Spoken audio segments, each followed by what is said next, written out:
results in the Scottish parliamentary election are still coming in, and the future of Holyrood is still uncertain. However, if the SNP wins back its majority, will we see another independence referendum? As results continue to trickle in, the future of Holyrood remains on a knife edge as we wait to see if the Scottish National Party wins back its majority. Nicola Sturgeon's party has taken 3 key seats, but hopes of securing an overall majority still remain tight, with some forecasters saying the SNP might be forced to create a minority government once more. Speaking on Saturday, Mr. Sturgeon said the SNP appears to be on course for a 4th consecutive election victory and to be on course to have the privilege of forming a government again. She pledged to get back to work immediately and led the country's COVID recovery, she added, and then, when the time is right, to offer this country the choice of a better future, referring to the party's pledge to hold a second referendum on Scottish independence. However,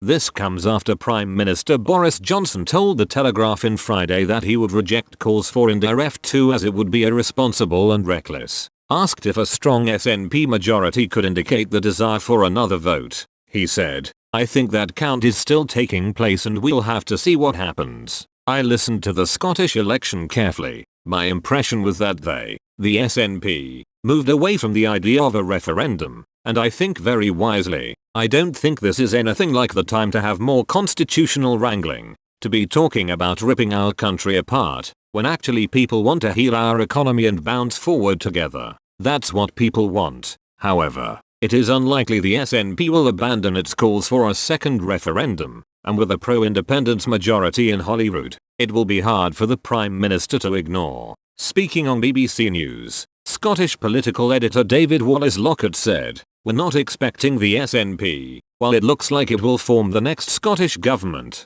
to immediately start asking for an independence referendum. Nicola Sturgeon has been clear that she wants to deal with the pandemic in Scotland first, and when she thinks the time is right, she will ask for that." However, he added that, whether the SNP wins an overall majority or not, the Greens will get enough seats, we suspect, so that it will be a pro-independence majority in the Scottish Parliament. Now, regardless of SNP majority or not, the Greens will get enough seats, we suspect, so that it will be a pro-independence majority in the Scottish Parliament. Mr. Lockett noted that, when the calls for an imminent referendum do finally come around, another flat-out no from the Prime Minister could see the battle end up in court. He said, "When that question is put to the UK government, which could be years down the line, but when that request is put for that Section 30 order which would allow Scotland to hold an independence referendum, if the answer from Boris Johnson at that point is still, now is not the time, I think we can expect to see that potentially go to the courts and a legal argument to play out about who exactly has the power to hold an independence referendum in Scotland. Where does that power lie? Is it Holyrood? Is it Westminster?" Deputy First Minister John Sweeney has confirmed his party would indeed legislate for a second referendum if Mr. Johnson were to block one.